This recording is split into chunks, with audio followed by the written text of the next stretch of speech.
नमस्कार, मैं हूं नीलू। तो देखिए, अमेरिका लगातार सीरिया में आईएसआईएस के ठिकानों पर हमला कर रहा है। उसका एक शिपमेंट इजराइल ने तबाह किया है। अब ये क्या खबर है, किस तरह से शिपमेंट को तबाह किया गया, क्या कुछ इसमें था, किस तरह से क्या ये आईएसआईएस की मदद के लिए वहां पर पहुंचा था, बातचीत आज इस पर भी होगी। और साथ ही साथ एक और बड़ी खबर कि जो नेतन्याहू है वो मुलाकात करने किससे पहुंचे हैं और इस मुलाकात के क्या मायने निकल रहे हैं, इस पर भी आज बातचीत होगी। यानी दो ऐसे प्रमुख बातें हैं जिस पर आज चर्चा करने वाले मयंक मेरे साथ जुड़े हुए हैं। मयंक, पहली बात तो ये बताइए कि तुर्की का एक शिपमेंट कहा जा रहा है उसे तबाह किया गया है, क्या खबर इसे लेकर मिल रही है? देखिए, ये जो ऑपरेशन है सीरिया के हामा शहर में हुआ है और बताया जा रहा है कि तुर्की से बड़े पैमाने पर हथियार लाए गए थे, ड्रोन्स लाए गए थे, उसमें कई शॉर्ट रेंज मिसाइल्स थी, रॉकेट्स थे। ये सब एक बड़ा हथियारों का जखीरा कह लीजिए आप, जो कि तुर्की से सीरिया लाया गया था। इसकी जानकारी मोसाद को मिलती है और इजराइल की खुफिया एजेंसी मोसाद ने उस पर बड़ा एक्शन किया, उस पर निशाना साधा और इजराइल के जेट्स के ज़रिए वहाँ पे बड़ा हमला किया गया, बड़ा बम्बार्डमेंट किया गया और पूरा तुर्की का ये जो हथियारों का ज़खीरा था ये तबाह कर दिया गया। अब इसके बाद देखिए, इसके बाद जो डेवलपमेंट हुए वो बड़े इंटरेस्टिंग है। इजराइल की तरफ से ऐसा कोई क्लेम नहीं किया जा रहा कि हमने तुर्की के किसी हथियारों के ज़खीरे को उड़ा दिया है, ना ही तुर्की की तरफ से कोई ये बात कही गई कि हमारे ज़खीरे को जो है, हथियारों को जो है इजराइल ने उड़ा दिया है। लेकिन ये खबरें फिर भी लीक हो गई और बाहर आ गई। अब देखिए, इसके पीछे की वजह क्या है। सवाल ये है कि ये हथियार क्यों लाए गए थे सीरिया, क्यों तुर्की ने ये हथियार भेजे और इजराइल ने क्यों उस पर जो है वो निशाना साधा है। देखिए, जिस तरह से सीरिया का अभी हाल है, हमने देखा कि 70 जगह पर अमेरिका ने एयर स्ट्राइक्स करी और 2 शहरों पर निशाना बनाया और निशाने पर थे आईएसआईएस जो था वो निशाने पर था। जिसके बाद अब हालात सीरिया में ऐसे हैं कि वहाँ पे देखिए, एक पार्टी तुर्की है, इजराइल सीरिया में देखिए हालात ऐसे हैं। एक तरफ इजराइल जो है वो गोलन हाइट्स के इलाके के आसपास का इलाके पर जो है वो कब्जा करके बैठा हुआ है। तुर्की जो है वो लगातार ये कोशिश कर रहा है कि किसी तरह जो है कुर्द फोर्सेस जो हैं वो उत्तरी इलाके से पीछे हों और वहाँ पे एक बफर जोन बनाया जाए। यानी तुर्की और इजराइल दोनों आपस में आमने सामने दिखाई दे रहे हैं सीरिया में। इसी बीच जिस तरह से 2 अमेरिकन सोल्जर्स की हत्या हुई, उसके बाद एक और शख्स जो है उसमें मारा गया, सिविलियन अमेरिका का, 3 नागरिकों की हत्या। उसके बाद जो है अमेरिका ने बड़े स्ट्राइक किए सीरिया में और जो है 70 ठिकानों पर बम्बार्डमेंट किया, आईएसआईएस के ठिकानों पर। अब देखिए, ये मिडिल ईस्ट का इतिहास रहा है। जब भी मिडिल ईस्ट के किसी देश में अमेरिका ने सीधा इंटरवेंशन किया है, वहाँ पर हालात हमेशा जंग की तरफ आगे बढ़े हैं। ये एक फैक्ट बात है और इसी बात को लेकर अब हालात ये है कि ये तुर्की के शिपमेंट पर जो हमला हुआ, उसके बाद जो अब खबरें आ रही हैं कि तुर्की और इजराइल इस मुद्दे को लेकर आमने सामने हैं और दूसरी तरफ बड़ी खबर ईरान के मिसाइल मूवमेंट को लेकर है। देखिए, हमने पहले भी ये कहा था कि जिस तरह से सीरिया में अमेरिका ने हमले किए, उसके बाद ईरान ने अपने पूरे बॉर्डर पर अलर्ट कर दिया है। जितने डिफेंस सिस्टम है वो एक्टिव कर दिए गए हैं और अब एक बार फिर बड़ी खबर आई है। खबर इजराइल से आई है, खबर हम नहीं बता रहे, खबर इजराइल से आई है।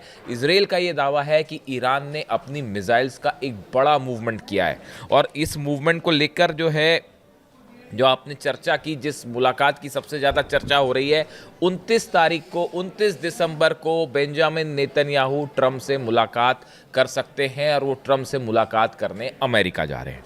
अब सवाल ये है कि अमेरिका जो जिस तरह की बातें हो रही हैं, बात ये हो रही है कि नेतन्याहू की इस विज़िट का एकमात्र मकसद ये है, ये तय करना कि ईरान को लेकर अब आगे क्या किया जाए।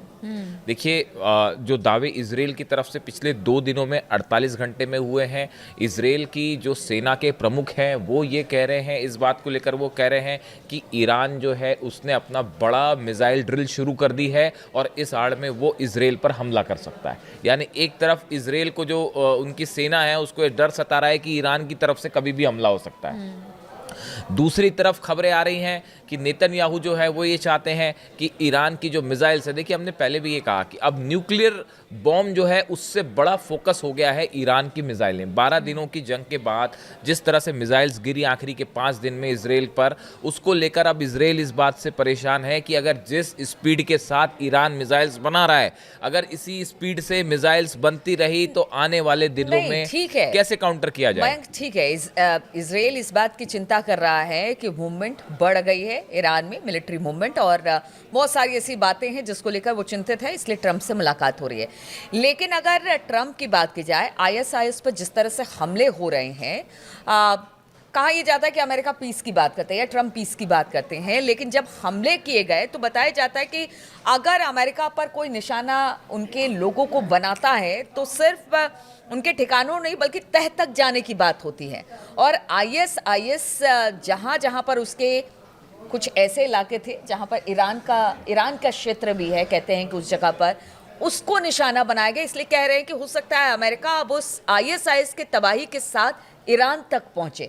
और दूसरा जो इस वक्त स्थिति है आपके बाकी मिडिल ईस्ट की, क्या वो एक नया वॉर फ्रंट खुलने की तैयारी वहां से आप देखते हैं इन सब के बाद? देखिए 29 तारीख जो है वो बेहद अहम होने वाली है, इसमें कोई दो राय नहीं है। देखिए पहली बात तो ये है कि पिछली बार भी जब नेतन्याहू अमेरिका गए थे, उसके बाद जंग हमने देखी कि जंग शुरू हो गई। तो अब सवाल ये है कि क्या इन हालात में, अब जो हालात हैं देखिए वो 12 दिन की जंग के बाद अब काफ़ी वक्त बीत चुका है और ईरान जो है वो पहले के मुकाबले काफ़ी मजबूत स्थिति में खड़ा हुआ है। ऐसे सूरत में क्या इजराइल ये एफर्ट करेगा कि भाई बिना अमेरिका की सहायता के ईरान पर हमला करे? नहीं, इसीलिए मैं कह रही हूँ कि आईएसआईएस को निशाना बनाते बनाते कहीं अमेरिका ऐसा तो नहीं कि ईरान की तरफ भी देखिए ये ईरान भी इसके लिए हमेशा से तैयार है। ये एक अंदेशा है जो बड़े सारे एक्सपर्ट्स इस पर बड़ी क्लोज नज़र बनाए हुए हैं और इस पर पुतिन की भी नज़रें हैं और इस पर जिनपिंग भी नज़रें हैं। ये बात सिर्फ इस बार अमेरिका ईरान या इजराइल ईरान तक नहीं रहने वाली सीमित। अगर किसी भी तरह के हमले की कोशिश होती है ईरान पर तो इस बार ये ईरान, रशिया और चाइना, ये तीनों जो हैं वो इस पर बड़ा एक रिएक्शन दे सकते हैं। नहीं तो सीरिया एक नया वॉर फ्रंट, देखिए सीरिया ऑलरेडी एक वॉर फ्रंट, हाँ एक ऑलरेडी एक वॉर फ्रंट बना ही हुआ है। वहाँ पे आप देखिए जिस तरह से इतने सारे प्लेयर्स हैं वहाँ पे अभी भी जो है वो तुर्की का अपना अलग उस पे से है, कुर्दिस्तान के खिलाफ जो है, कुर्द्स के खिलाफ जो है वो तुर्की लगातार अपनी कोशिशों में लगा हुआ है। इधर से इजराइल जो है वो लगातार गोलन हाइट्स और आसपास के इलाकों पर कब्जा ऑलरेडी है ही उसका। तो मिडिल ईस्ट एक बार फिर से अस्थिर। अब इसके पीछे जो सवाल आपने पूछा ये बड़ा इंटरेस्टिंग सवाल है कि क्या ये जो फोर्सेस, देखिए इसके अंदर जो बात छुपी हुई है वो ये है कि ये जो अमेरिकन फोर्सेस का मूवमेंट हो रहा है सीरिया के आसपास, सीरिया से ईरान ज्यादा दूर नहीं है, भी किया जॉर्डन से, ये हाँ जॉर्डन ने साथ दिया। ये बात तो ये बात एक बार फिर से साफ हो गई है कि जब भी ये स्थिति बनेगी ईरान के खिलाफ जंग वाली, तो उसमें पिछली बार भी हमने देखा कि काफ़ी सारे कंट्रीज़ ने जो है अरेबियन कंट्रीज़ ने अपना एयर स्पेस दिया था ईरान के खिलाफ हमले को लेकर, और इस बार भी वैसे ही होता दिखाई दे रहा है। लेकिन बड़ा सवाल ये है कि ये जो मूवमेंट हो रहा है क्या ये ईरान के अगेंस्ट देखा जा सकता है? ईरान इसके लिए पूरी तरह से तैयार है। पूरे डिफेंस सिस्टम्स, मैं फिर रिपीट कर देता हूं आपको, जो पिछला हमले हुए आईएसआईएस पे सीरिया में 70 जगह ठिकाने पर हमले हुए, पूरी रात ईरान की जितनी मिसाइल्स हैं वो रेडी लॉन्च मोड में थी, जितने एयर डिफेंस हैं वो लॉन्च मोड में रेडी मोड में थे कि कोई भी जेट अगर अंदर आता है तो हम हमला करेंगे। देखिए एक बात तय है कि ईरान के साथ बोल के करने वाली जंग नहीं हो सकती ना, बिल्कुल। ईरान में हमेशा क्लियर है सरप्राइज एलिमेंट हुआ और ईरान की कई ऐसी जगह थी जिसमें कहा कि हमला किया तो उसमें साफ तौर से कहा कि हम भी युद्ध, ईरान ने भी बयान दिया हम भी युद्ध नहीं चाहते ईरान के साथ, और ईरान ने भी कहा हम भी अमेरिका, लेकिन इनडायरेक्ट वे में बहुत। अब ये सवाल यही है कि क्या ये जो मूवमेंट है, ये जो तेजी से मूवमेंट हो रहा है अमेरिकन फोर्सेस का सीरिया में, क्या इसका इस्तेमाल ईरान के अगेंस्ट भी होगा?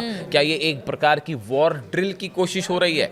और नेतन्याहू जब जा रहे हैं मिलने के लिए 29 तारीख को जो मुलाकात होगी, उस मुलाकात के बाद क्या निकल के आता है? देखिए ऐसा लगता है कि 2026 जो है उसकी शुरुआत बहुत ही शांति प्रिय होती तो नहीं दिख रही है, ऐसा लगता है फिलहाल। लेकिन इसमें कई सारी चीज़ें इन्वॉल्व हैं। देखिए बिना अमेरिका की डायरेक्ट फोर्सेस की मदद के क्या ये हिम्मत करेगा इजराइल ईरान पर हमला करने की? ये अपने आप में एक बड़ा सवाल है। देखिए वो ईरान ऐसा का एक्सपर्ट का मानना है कि वो 12 दिन की जंग के बाद अब इजराइल कतई अकेले हमला नहीं करेगा ईरान पे। जंग नहीं, बहुत लंबे अरसे से जंग में है। आप देखिए इजराइल बहुत लंबे अरसे, चाहे वो हुती हो, हमास हो, इधर ईरान हो, उनके साथ तो वो लगातार युद्ध कर ही रहा है। अब उस कंडीशन में नहीं है कि मतलब मुझे भी यही लगता है कि बिना अमेरिका के डायरेक्ट इंटरवेंशन के, बिना डायरेक्ट सपोर्ट के इस बार इजराइल जो है वो जंग नहीं करेगा। अगर जंग करेगा तो फिर शायद पिछली बार से भी ज़्यादा नुकसान इजराइल को झेलना पड़ जाए, और ये नेतन्याहू के लिए जो है एक बड़ा झटका होगा। ऐसे में शायद नेतन्याहू ये चाहते हैं, जो एक्सपर्ट्स बता रहे हैं, कि उनकी विजिट का मकसद है किसी तरह से ट्रंप को इस बात के लिए रेडी करना कि आप भी इस वॉर में शामिल होइए। ईरान मिसाइल्स बना रहा है, मिसाइल्स जो है वो ICBM भी हो सकती हैं, वो अमेरिका तक जा सकती हैं, तो इस पर हमले की ज़रूरत है ईरान पर, और आप भी शामिल हो जाइए। शायद इस बात को कन्विंस करवाने वो जा रहे हैं। अब वो कितना उसमें कन्विंस करवा पाते हैं, नहीं करवा पाते, उस पर नज़र रहेगी। लेकिन हालात जो हैं सीरिया, ईरान के आसपास, और अब तुर्की और इजराइल आमने सामने, ये मिडिल ईस्ट में एक बार फिर से बड़ा जो है वो तूफान खड़ा कर सकते हैं। चलिए, तो नेतन्याहू और ट्रंप की मुलाकात होने जिस पर हमारी नज़र रहेगी, लेकिन हम आपको बता रहे हैं कि मिडिल ईस्ट में हालात बहुत बेहतर नहीं है। सीरिया एक नया वॉर फ्रंट बनने जा रहा है। जॉर्डन से अमेरिका लगातार हमला ISIS पर कर रहा है। इधर ईरान भी पूरी तरह से सतर्क कि कहीं ऐसा ना हो ISIS के बाद निशाना हमें बनाया जाए। इधर इजराइल को डर है कि कहीं ऐसा ना हो कि ईरान की मूवमेंट, जो मिलिट्री मूवमेंट दिखाई दे रही है, कहीं उनके लिए भारी ना पड़ जाए। तो बहुत सारी ऐसी स्थितियां बन रही है जो कि कह सकते हैं कि हालात बहुत बेहतर नहीं है, और इन सब पर लगातार हमारी नजर बनी रहेगी। आप बने रहिए हमारे साथ।